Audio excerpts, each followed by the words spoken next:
단톡방 스터디 뉴스 톡입니다. 네, 톡입니다. 오늘도 굿모닝 SNS 기상 퀴즈를 하는 단톡방 친구들과 함께 진행해 보도록 하겠습니다. 함께해 주실 뇌생남 이시안쌤 그리고 김승현 학생과 함께하겠습니다. 어서 오세요. 반갑습니다. 안녕하세요. 네, 오늘도 세 문제 이상 틀렸을 경우에 진행할 벌칙 공개해 볼까요? 지난주에 네. 산에 올라가서 취준생들 응원 메시지 찍어온다 그랬었는데 네, 잘했어요.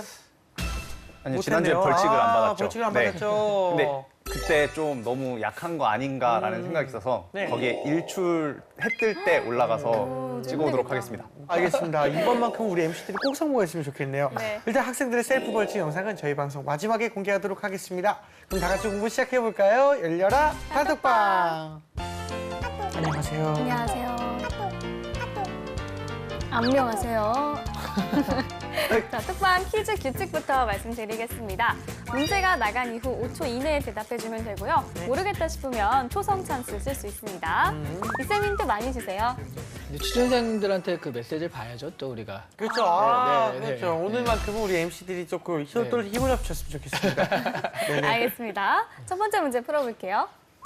한국 산업의 각 산업별 상품, 서비스에 대한 고객의 만족 정도를 나타내는 지수입니다. 국가 산업 경제의 질적 성장을 평가하는 지표의 일환인 이것의 약자는 무엇일까요?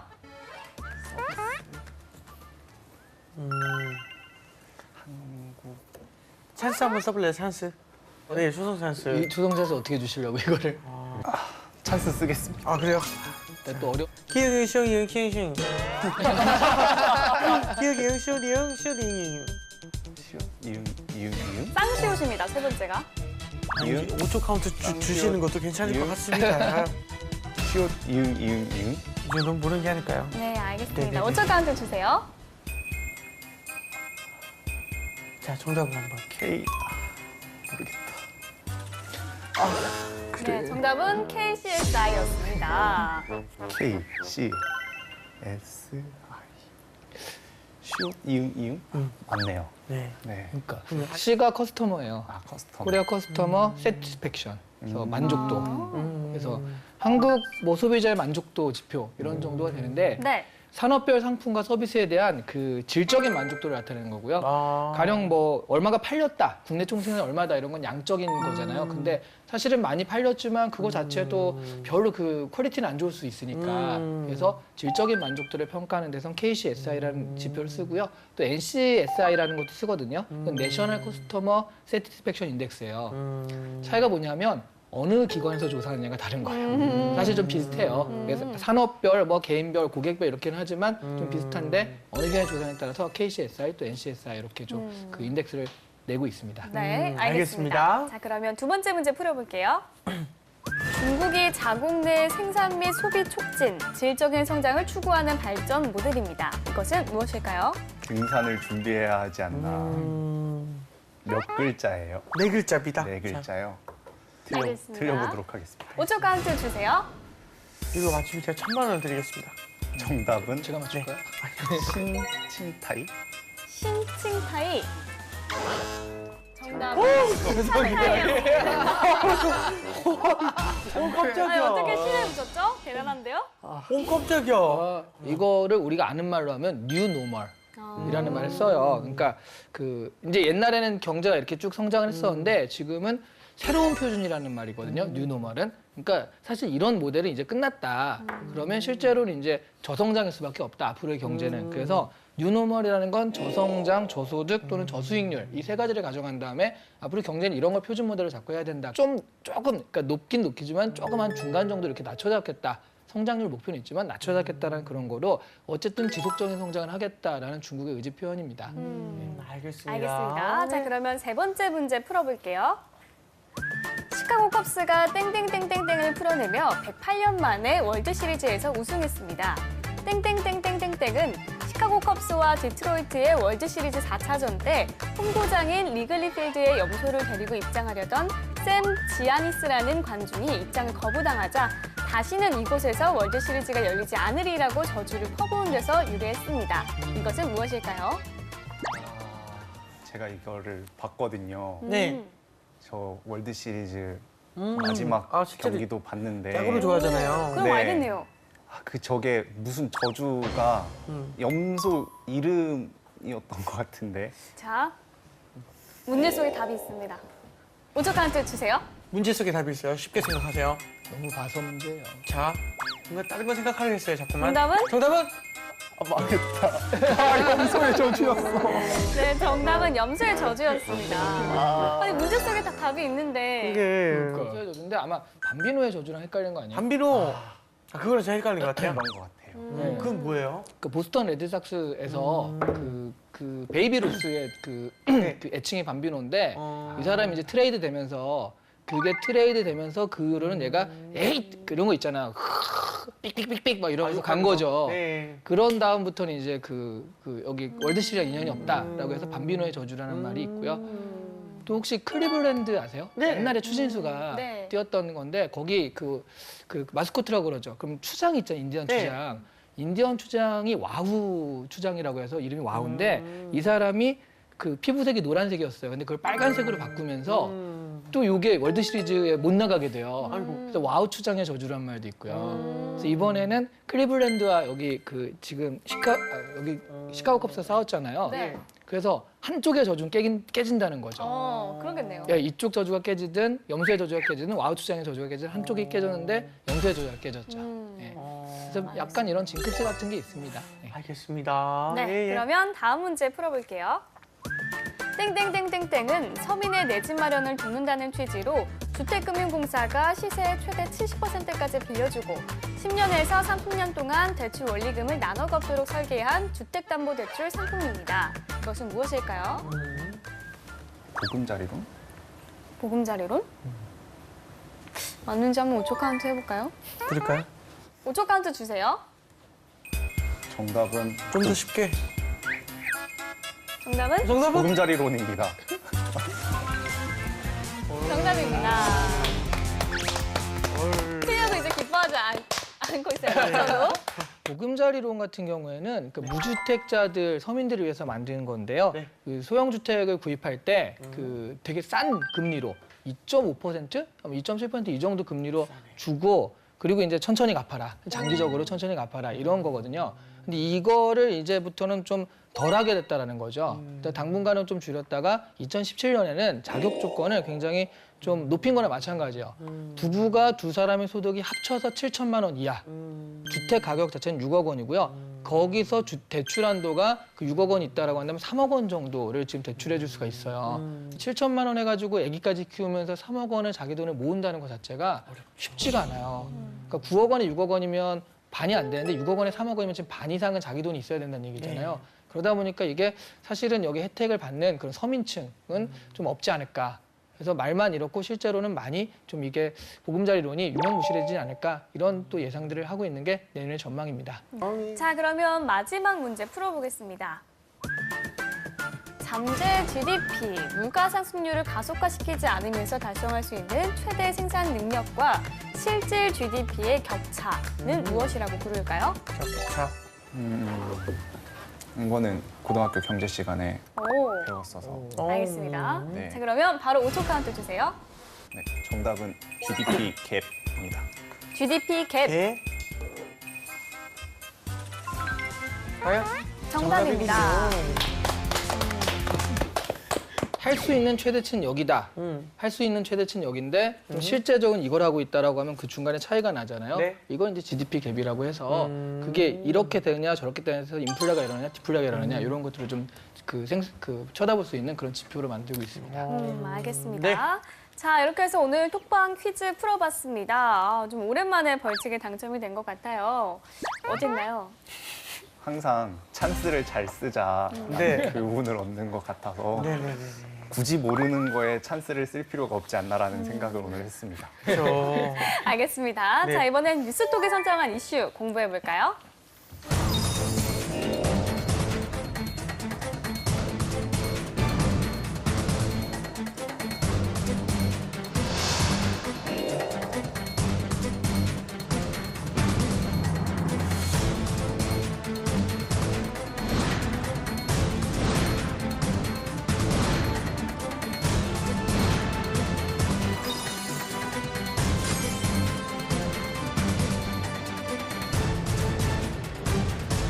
앞서 퀴즈를 통해서 이 잠재 GDP와 실질 GDP의 차이에 대해서 알아봤는데요. 우리나라의 경우에는 성장 엔진이 멈춘 것은 물론이고 성장 잠재력도 줄고 있다는 평가가 있습니다. 그만큼 경제가 어렵다는 얘긴데요. 재한 씨는 요즘에 경제가 정말 어렵구나라고 좀 느낀 적이 있나요? 그 부동산 실제로 많이 느낀 건데요. 부동산 매물이 이제 집도 나오고 뭐 아파트도 나오고 여러 가지 나오지 않습니까? 네. 가게 매물이 굉장히 많이 나왔더라고요. 치킨집, 무슨 집, 뭐 술집, 뭐 이런 아무튼 장사가 안 돼서. 장사가 안 된다는 거를 이렇게 딱 보고 그게 많이 가게가 이제 부동산 매물로 나온 거 보니까 네. 아 진짜 돈이 안 돌고 있구나 이게 많이 돈을 못 쓰시는구나 그 생각은 네. 좀 들었었던 것 같아요. 맞습니다. 말씀하셨듯이 맞습니다. 이 서민 경제가 참 활성화돼야 될 텐데 내년에는 더욱더 한국 경제가 어려워진다고 합니다. 아이고야. 국내 경제기관들이 잇따라서 이 성장 전망치를 낮춰서 발표를 하고 있는데요. 오늘은 이에 대해서 이야기 나눠보도록 하겠습니다. 네, 일단 승현 학생은 그 이제 수많은 경제 주체들 많은 분들이 있으실 텐데 그분들 중에 이제 가장 큰 어려움을 겪는 이들이 누구라고 생각을 해요? 저는 취업준비생이다 보니까 취업준비생들이 가장 어렵지 않나라고 생각을 합니다. 경제가 어려우니까 뭐 기업들이 이제 신입 공채를 많이 줄이고 취업문이 좁아지고 그러다 보니까 또 취준생들이 갈 곳이 없어지고 이런 좀 악순환이 계속되는 것 같아서 취업준비생들이 좀 어렵지 않나라고 생각을 해봤습니다. 네. 우리 경제 성장 엔진이 멈췄다는 표현을 많이 듣는데요. 이 구체적으로 어떤 것을 의미하는 걸까요? 우리 경제 동력원은 아무래도 수출이죠. 네, 수출 옛날부터 수출만이 우리의 먹고 살기 뭐 이런 거 많이 들었잖아요. 그렇죠. 외화벌이 이런 네. 얘기 많이 들었잖아요. 근데 세계적으로 교역이 줄면서 수출이 줄고 있다.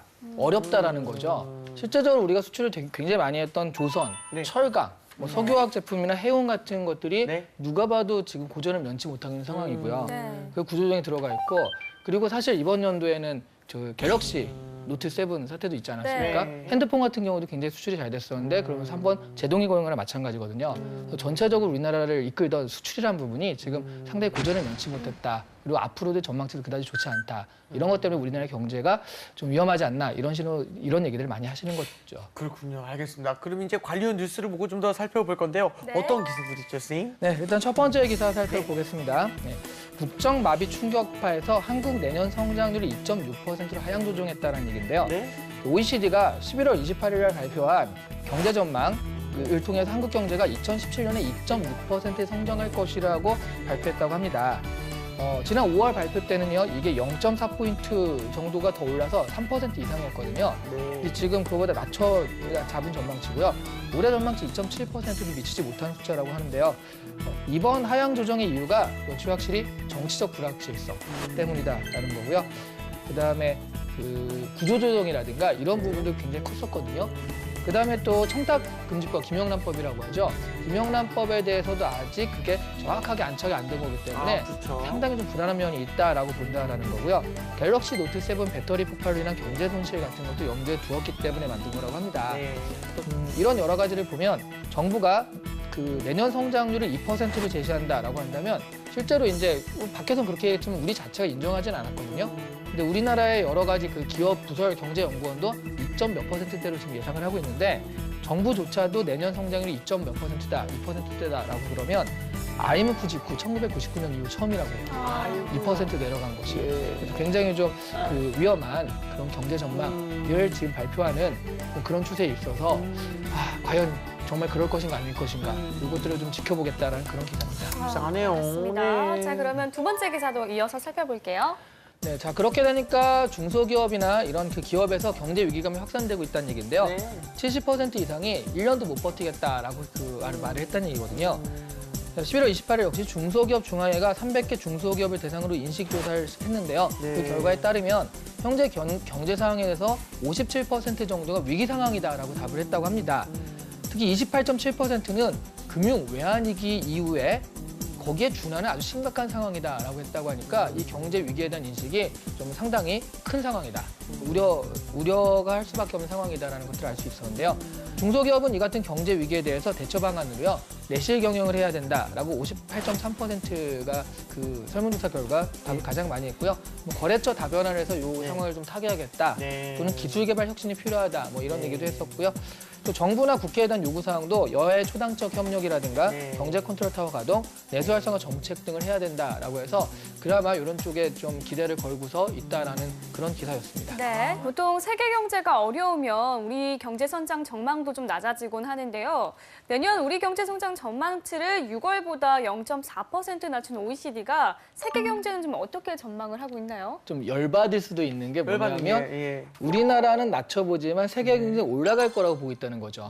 그럼 이게 상대적으로요. 같이 이렇게 되거나 하면 유지하는데 낮춰지면 낮춰지는 거지만 이렇게 되면 완전 낮아지는 거거든요. 그렇죠. 상대적으로 뚝 떨어지는 거잖아요.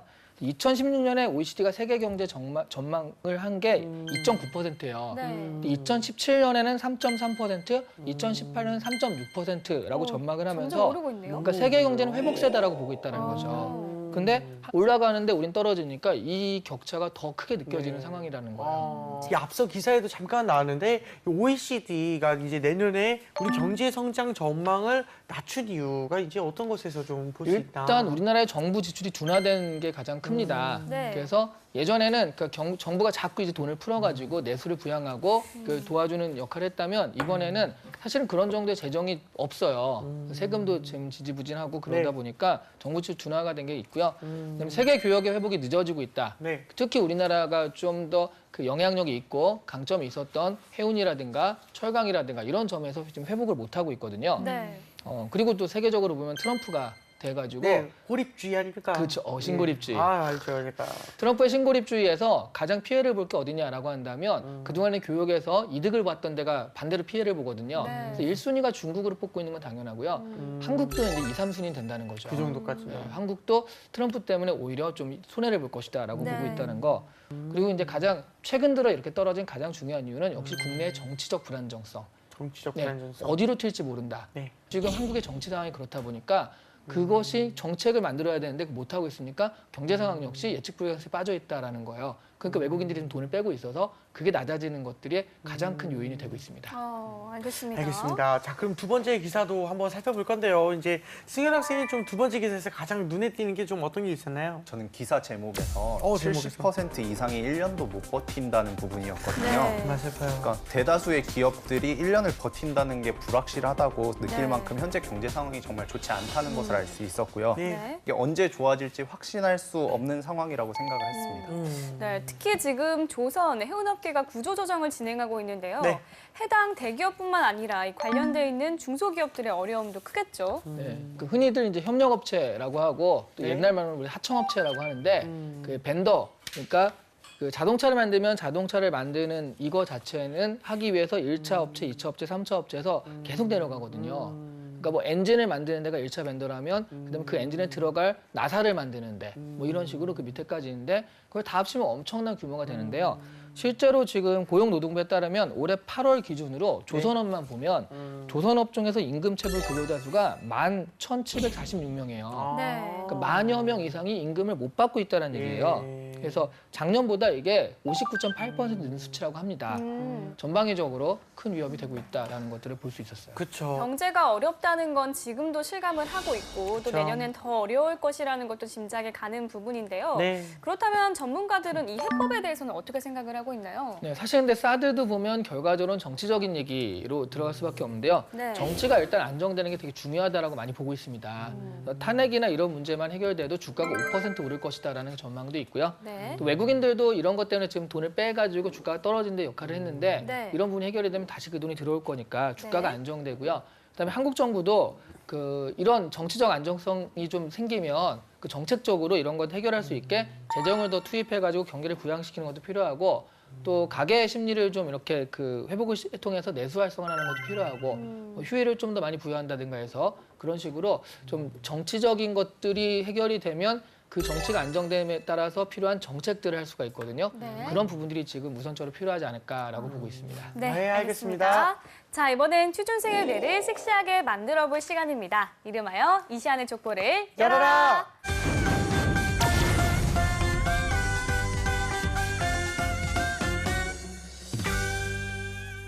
네, 오늘의 족보 공개해 주실까요? 자, 열어보겠습니다. 짠! 짜잔. 2017년의 국제 정세에 따른 환율 변화를 예측해보고 그에 따른 우리 기업의 전략에 대해서 제시해보세요가 오늘의 주제입니다. 자, 오늘도 실전 면접처럼 진행해보도록 하겠습니다. 승현 학생 답해볼까요? 네, 일단 한국 경제 상황의 불확실성과 뭐 미국 금리 인상 이런 부분에 의해서 원화 가치 하락이 발생할 거고 환율은 이에 따라서 좀 상승할 것으로 예상이 됩니다. 환율 상승에 따라 이제 수출 가격 경쟁력을 확보할 수 있으나 원자재 가격 또한 상승하면서 순이익에는 큰 영향을 주지 않을 수도 있다고 생각이 됩니다. 이런 상황에서 우리 기업은 타 국가보다가 이제 경제 상황이 빠르게 호전될 것으로 예상되는 미국 시장에 좀 더 집중할 필요가 있다고 생각을 했습니다. 그래서 유럽, 일본, 중국에 비해서 2017년도 경제 성장 전망치가 미국이 가장 높은 것으로 나타났는데요. 뿐만 아니라 트럼프의 경제 부양 정책에 힘입어서 서민들이 어떤 소비가 늘어날 것으로 예상되기 때문에 단순히 그냥 수출량을 늘리는 것보다는 그 미국 서민들을 노리는 품목들에 대한 수출을 늘릴 필요가 있다고 생각을 했습니다. 그랬다는 우리 기업의 전략에서 수출 기업을 했는데, 그러니까 그러면 지금 원화 가치 하락이 발생할 거다라고 했잖아요. 네네. 그러면 우리 수출 기업 입장에서는 네. 그게 꼭 불리하지만은 않다라고 보는 건가요? 그러니까 일단 가격 경쟁력을 확보할 수 있을 거라고 생각을 했거든요. 네. 그러니까 환율이 올라감에 따라서 충분히 미국이나 이런 부분에서 원래 받던 거보다가 할인을 해서 제품을 판매한다든가 이런 게 가능해지기 때문에 가격 경쟁력이 생길 수 있다고 생각을 했었습니다. 그래서 그로 들어가면 이제 서민들한테 필요한 물품을 하는 게 낫겠다라고 하는데 서민들한테 필요한 물품은 뭐예요? 그러니까 한국에서 나오는 이제 가전제품이나 이런 것들이 그러니까 미국 시장에서 이제 좀 그래도 고평가되고 있다고 생각을 했었거든요. 그러니까 그런 부분들이 이제 서민들이 좀 이제 중국산이나 이런 것들을 쓰다가 그래도 이제 자기가 어떤 지출을 늘릴 수 있게 되면서 좀 더 좋은 거를 살 수 있게 되니까 그러면 한국 거를 살 수 있지 않을까라고 생각을 했었어요. 중국산에 대해서 굉장히 낮게 보고 한국산을 높게 봐요? 제품 브랜드가? 일단은 근데 미국 이제 가지고 있는 게 중국 자체도 전략이 조금 더 저렴한 가격을 많이 팔자라는 전략을 가지고 있고 한국은 그래도 이제 좀 이렇게 나눠지지만 좀 위에 브랜드들은 이제 충분히 팔릴 수 있을 거라고 생각을 했었습니다. 그 기술적인 부분으로 보자면 네. 지금 중국의 기술이 엄청나게 발전해서 가령 서민들이 꼭 가져야 될 게 뭐냐라고 했을 때 뭐 TV나 이런 거는 사실 이미 갖고 있지 않습니까? 차라리 앞으로 좀 더 지금 안 갖고 있는 물건을 사야지 그게 확 되는 거지 있는 거를 바꾸는 정도라면 그래서 뭐 가령 중국 같은 경우는 정말 확 앞서는 게 드론 같은 거죠. 네. 드론이라든가 그런 부분들이 좀 더 활성화되고 좀 더 수요가 많아진다면 기술적인 부분에서는 중국산이 훨씬 더 좋거든요.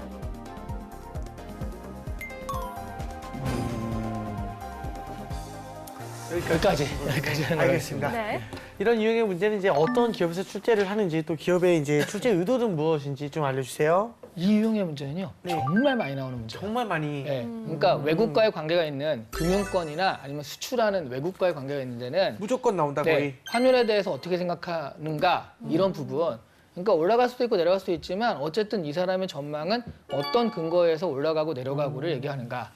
그리고 그렇게 됐을 때 그 기업의 우리는 어떻게 살아남아야 되지라는 부분은 당연히 그 뒤로 나오는 후속 질문이거든요. 네. 그러니까 내가 이 기업에 지원을 한다라고 한다면 국제적인 이런 경제 상황에서 어떻게 우리가 살아남을 것인가라는 부분을 반드시 한 번쯤은 생각하고 면접에 들어가야지 이걸 견딜 수가 있어요. 네, 출제 빈도가 높은 문제라고 말씀을 해주셨는데 그렇다면 실전이라면 어떻게 답을 하는 게 좋을까요? 사실 이 문제는 그래서 많은 정보가 생명이에요. 지금 제가 이렇게 얘기했을 때도 이건 이렇지 않습니까? 저건 저렇지 않습니까? 라고 하니까 이제 자신이 아는 한도를 벗어나니까 살짝 벽에 부딪히는 거죠. 그러니까 가능한 한 이 기업에 대해서 준비할 거면 그 기업이 가진 그 비슷한 것들에 대해서 많이 좀 알고 정리하는 게 필요하겠고요. 네. 중요한 건 정리한 걸 읊어대는 것이 아니라 그러니까 나의 생각은 이렇다라고 또 얘기할 수 있는 거겠고 그리고 그렇게 좀 하다 보면 이렇게 새롭게 모르는 얘기가 등장을 해요. 네. 보통의 이런 걸 물어보는 면접관이나 이런 사람들은 얘기했을 때 그건 이래서 이렇지 않습니까? 라고 또 얘기를 해주거든요. 네. 거기서도 우리가 정보를 얻을 수가 있어요. 그 정보를 바탕으로 말씀을 듣고 보니 이렇게 하는 것도 괜찮겠네요. 그 자리에서 또 이렇게 바로 수정을 안에 제시할 수 있는 것도 능력이니까 그런 부분을 좀 연습하시면 좀 더 좋은 평가를 얻을 수 있을 것 같아요. 네. 알겠습니다. 자, 승인 학생 선생님 평가 어떻게 들으세요? 그 수출 기업이라는 어떤 막연함이 이렇게 딱 질문에 있어가지고 그러니까 어떤 분야를 딱 정하고 대답하면 좋지 않을까라고 좀 생각을 해봤었거든요. 그런데. 그래서 그냥 제가 뭐 핸드폰을 수출한다거나 자동차를 수출한다거나 어느 하나의 품목을 정해서 좀 답변을 준비했더라면은 좀 더 깊이 있게 준비를 해서 좀 좋은 대답을 더 좋은 대답을 할 수 있지 않았을까 생각해봤습니다. 알겠습니다. 네, 알겠습니다. 예. 이렇게 있음을 줬고 확인해봤고요. 이번에 우리 단톡방 친구들과 함께 공유하고 있는 주제 알아볼까요? 아무래도 우리가 또 12월 달 아니겠습니까? 네. 네. 12월 달에 그 연말에 맞는 그런 질문인데요. 2017년에 어려운 경제 상황을 헤쳐나갈 취준생의 전략과 마음가짐은 어떤 것일까? 여기에 대해서 좀 얘기를 나눠보자. 네. 이것이 오늘의 문제입니다. 그렇죠. 저 개인적인 생각인데 어려운 길은 길이 아니다라고 생각을 해서 그래서 그냥 어려운 그 생각을 자꾸만 하는 것보다 오히려 새로운 그런 거를 좀 찾고 막 이렇게 하는 것도 다 어렵고 개인적으로는 자주 하는 말이긴 한데 버릴 게 있으면 좀 버려서 새로운 마음가짐으로 이 묵은 때를 씻어서 뭔가 새해 년을 맞이했으면 좋겠는 그런 생각을 했습니다. 취준생의 전략으로 따지면은 이 경제 상황이 안 좋은데 취준생의 전략이 딱히 없거든요. 근데 어쨌든 눈에 보이는 그 과시적인 성과는 있어야 되니까 생산을 많이 하는 것. 뭘 생산하냐? 내 집에서 나무를 키운다던가 뭘 한다거나 어쨌든 생산을 무조건 많이 해서 과시적인 성과를 내는 것. 이런 것이 중요하지 않을까 싶습니다. 취미 활동 같은 걸 취미 활동을 그래서 근데 생산을 계속? 생산으로 생산을 할 수 있는 취미. 생산적인 취미 네, 활동을. 그게 바로 경제 상황과 바로 연결되는 거예요. 경제가 좋아진다, 생산이 많다는 뜻인 거니까. 네. 저는요, 구직자들은 늘 일자리를 부족하다고 생각하고 또 반면에 회사는 늘 인재를 목말라 하는 것 같다는 생각이 들거든요. 그래서 오부철리라는 말이 있잖아요. 좀 우직함이 필요한 순간인 것 같아요. 본인이 희망하는 분야를 좀 깊이 파다 보면은 어느새 회사가 원하는 인재가 되어 있을 것 같다는 생각이 들거든요. 너무 조급해하지 말고 좀 경쟁력을 갖추기 위해서 노력을 할 필요가 있다는 생각이 좀 들었습니다. 승현 학생은요? 저는 그러니까 이제 대기업만을 이제 사람들이 많이 좀 원하잖아요. 네, 네. 승현 근데 학생. 점점 경제 상황이 어려워지다 보니까 대기업의 취업문도 좁아지는데 대기업만 노릴 게 아니고 중견기업이라던가 중소기업에도 좀 관심을 가지고 이제 취업에 도전을 하고 이제 나중에 어차피 경제 상황은 좋아지니까 그런 경력을 바탕으로 나중에 이제 대기업으로의 이직 이런 것들을 노릴 필요가 있다고 생각을 했고요. 우리 톡방 친구들은 어떻게 생각하는지 한번 살펴보겠습니다. 네. 태희 학생, 어려울 때일수록 더 과감해져라. 소극적인 행동은 오히려 안 좋은 결과만을 가져온다. 그렇기 때문에 어려울 때일수록 도전하는 자세가 필요한 것이다. 오. 대내외적으로 힘겨운 상황 속에서도 최선을 다해야 한다.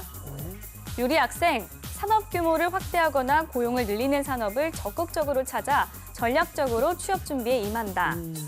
본인의 비전과 일치하는 부분이 있는 곳을 찾아서 지원을 준비해 나가는 전략적인 방법을 찾아 나서야 한다. 온유 학생, 먼저 내가 가장 잘할 수 있는 일을 찾는 것이 우선이다. 아쉬운 점은 때로는 경제적 이유 때문에 가장 효율적인 방법을 택하지 못할 수도 있다는 것이다. 요즘은 다행히 인터넷과 도서관이나 공개 강의 등을 활용할 수 있다. 소희 학생, 실력 향상을 목표로 둘 것이다.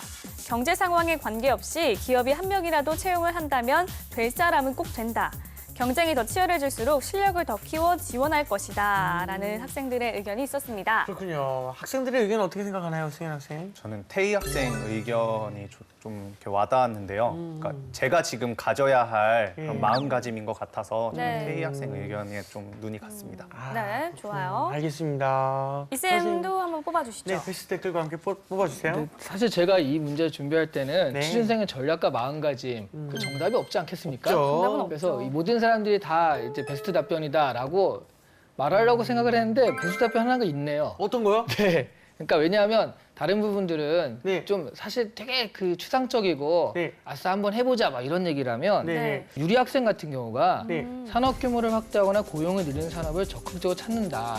어쨌든 어딘가 줄지만 새로운 산업들이 있으니까 그런 부분이 생기고요. 그런 부분에 대해서는 철저하게 사전조사해서 거기에 맞춰가지고 내가 이런 부분들을 지원할 것이라는 전략이어서 사실은 좀 이런 구체적인 전략들이 조금 더 여기서 뭐 열심히 하면 될 것이다 이렇게 하는 것보단 그 열심히가 무엇을 어떻게 할 것이냐를 제시하고 있거든요. 네. 그래서 뭐 다 베스트겠지만 그 중에서 좀 구체적이다는 측면에서는 좀 유리 학생을 뽑도록 하겠습니다. 네. 알겠습니다. 자, 유리 학생이 베스트 댓글로 선정됐습니다. 축하합니다. 축하합니다.